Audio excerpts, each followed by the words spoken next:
Okay, fourth graders, this is for number 8, constructing a project using the primary, secondary, and intermediate colors from a primary palette. First of all, you have to know the primary colors. The primary colors are red, yellow, blue, and so you're only going to be able to use those 3 colors in order to complete this whole color wheel. That's what they want you to be able to do. You may need to get one of these color wheels over in the paint area to help you with it. You're going to need to be able to do all of these colors using only red, yellow, and blue. You can make all of the colors on the color wheel with those 3 colors. That's why they are called the primary colors, because you cannot make red, blue, or yellow. You have to have them to start, but you can create all the other colors that are on this wheel. So I'm only talking about this circle, not the neutral gray in the middle. And the example in the book was the one with the eye, and that's the one I really like, so I want to make that one with you today. And so what I did was I went over to the tracer box in the drawing area, and I got myself these 2 tracers, and I went ahead and traced them on my paper. And I want to go ahead and kind of sketch out the eyeball on my paper so that it's ready to go. Now, maybe the hardest part of getting this drawn out is figuring out that you need 12 sections, because you have 12 colors that you're going to be painting with. So you've got 1, 2, 3, 4, 5, 6, 7, 8, 9, 10, 11, 12 colors on the color wheel. That means you have to have 12 sections on whatever you're painting in. So I had to divide this somewhat evenly into 12 areas. It took a little bit of erasing and adjusting a couple of times before I got it right. And so now I am ready to begin. What I would probably suggest first is not just start painting, because if you do, you're going to get these out of order or in the wrong order. You don't have to necessarily put yellow at the top. You could turn this and put red at the top. But whatever you start with, then the rest of the colors need to be in that same order. So if you are going to figure out where your colors go, you might want to put like a little Y for yellow where you're going to paint yellow. And then where you're going to put yellow green, like a little Y and a G. I'll erase these once I'm ready to paint them, but for now I want to label them so I don't paint the wrong color in the wrong space, because I'm going to start with obviously my primary color, so I'll be able to put my yellow, my blue, and my red in without having to figure out where they go when I have my paint on my brush ready to go. I'm going to go finish labeling these, and then I'll be ready to start painting. All right, once you have everything labeled, you are ready to paint. So you need to gather your materials, your paintbrush, your water, your paints, your red, yellow, blue. You will need a mixing tray, and again, you will want to have this probably close by. You're not going to mix yellow, obviously, because you don't need to mix anything when you start with yellow. So I'm just going to go ahead and paint in my primary colors first before I do any mixing. Just a reminder, I'm starting with my lightest colors first, and so I started with yellow first. Now I'm going to move to red, and blue, being the darkest primary color, will be last. All right, I have my primaries placed on here. Next, I'm ready to start on my secondaries. Obviously, any color with yellow in it mixed with it is going to be a lighter color, so I'm going to go over here and start with my orange next. And to make orange, you need to mix the 2 primary colors that it lives between. So it is between the yellow and the red, and so the orange will need to be mixed there. Start with your lightest color and your paint palette. Make sure your brush is good and clean, so you'll notice I'm wiping it on my towel to make sure there's no blue left in it from painting the blue. And I'm just going to take a little scoop of yellow, like a spoon, and just put it in here. Don't pour the paint into your palette. Don't ever do that, because you can overfill it, and that's really a big waste of paint. We only mix in these small circles, not the large area. You get it spread out and it just wastes a lot of paint when you do it the other way. So again, wash and dry your brush before you get a little scoop of red. I'm going to take less red than I am yellow because of the fact that yellow is such a light color, and the red is going to really overpower that quickly if I get too much. So I want to get a good orange color first, okay? So I'm mixing this up really well with my brush before I paint it on my paper.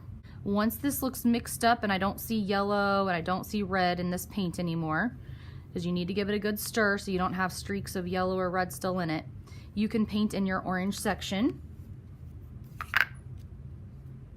All right, now that you are ready to make a yellow orange and a red orange, you're gonna wanna take half of this orange that you just made, otherwise you'll have to make orange twice again. Take some of that orange and put it in 2 different little circles.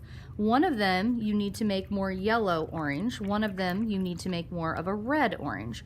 So I'm gonna take some yellow again.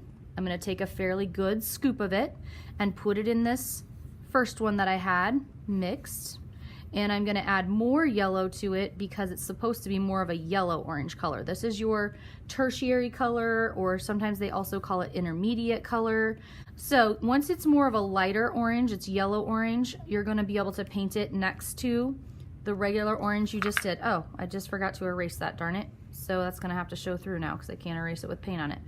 And hopefully you can tell on the camera that yes, indeed, this is a much more light orange because of the yellow that was added to it. Now the next color you're going to make is the red orange color. So that's why I left some of the orange in this other circle on my palette.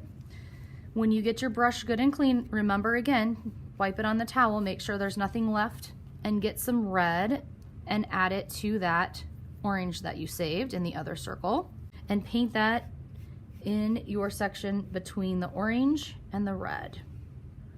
Sometimes at first it may not look like it is different at all.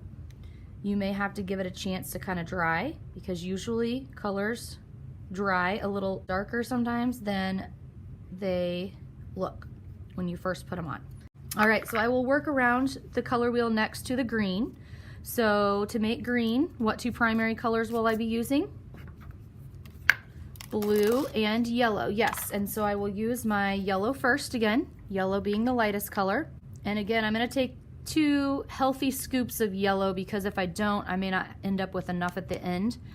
And yellow, again, being such a light color, probably doesn't need a ton of blue put in it. If I put the same amount of blue in here, it's gonna be more of the blue-green color than I want to start with. So I'm just gonna put it in. And if you think, oh, that was not enough blue, you can always add more. But if you put too much in, you really can't take it back out. So you'll be stuck with whatever you get. So I like to put in less blue than I think I'm gonna need, and I can always add more in. All right, stir this up again so that you're not seeing any yellow streaks in it, which I still can see some, so that's why I'm still stirring. All right, I'm painting my green. I like this green, it turned out nice. Again, before you start your intermediate colors, the 2 sides, what do you need to do? You got to really think. You can't be talking and gabbing or you'll mess this up if you're not paying attention and thinking about what you're doing. Before I start these 2, I've got to take some of this and save it, so I have some for the blue-green, and I'm going to have some for the mix of the yellow-green. Lots of washing brushes, lots of cleaning them and wiping them on the towel. You'll notice when you're painting that there should only be yellow in this cup. There shouldn't be, you know, blue in here or red in here mixed in if you're washing and drying your brush properly. All right, the yellow-green, I'm going to add extra yellow too, because I know with the green it's going to need some help with that yellow to lighten it up a bit. All right, I've got it stirred really well, and then you'll just paint it on that spot. Now, you'll notice when I accidentally splattered some paint down here, I didn't wipe it because it just smears it. I will paint over it. I've just let it finish drying kind of down here. I'm not really gonna worry about it, but I'm ready for my last secondary color, which is violet or purple. And so we need some red, and we need some blue, and red being the lighter color, I'm gonna make sure I get a little extra red in there. And stir those 2 together. Another reason I like this flat brush is I can just like trace right along the edge of the lines and really keep this nice and straight for my eyeballs iris here. Save some in another cup next to it, so don't forget to do that.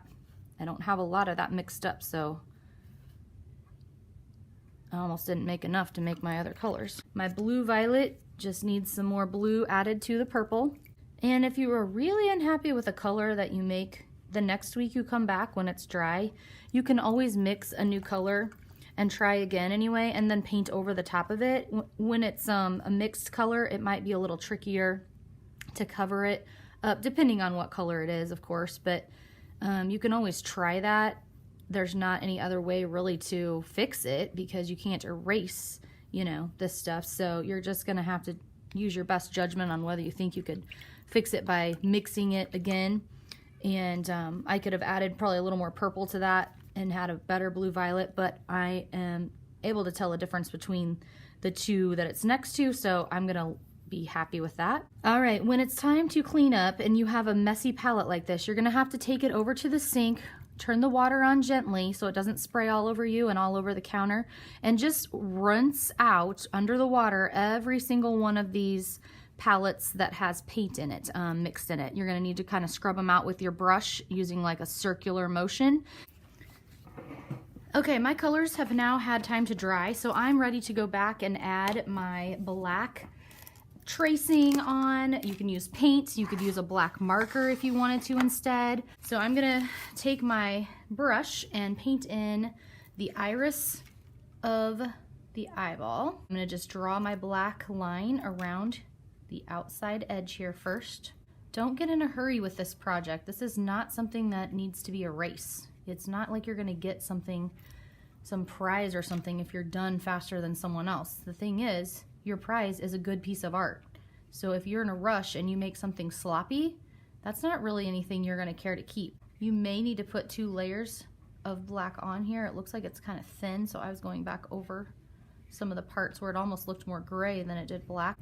If you've ever looked at your eyelashes closely in the mirror, you'll notice that your bottom eyelashes are a lot shorter than your top ones. So you want to keep that in mind when you're making your eyelashes for your eye. All right, I finished my color wheel eye, and so I put my name down here at the bottom. Don't forget your class ID. Put it on the drying rack. If you did paint, if you did Sharpie marker, you'll be able to go ahead and put it on Artsonia and check number 8 off on your green sheet as finished.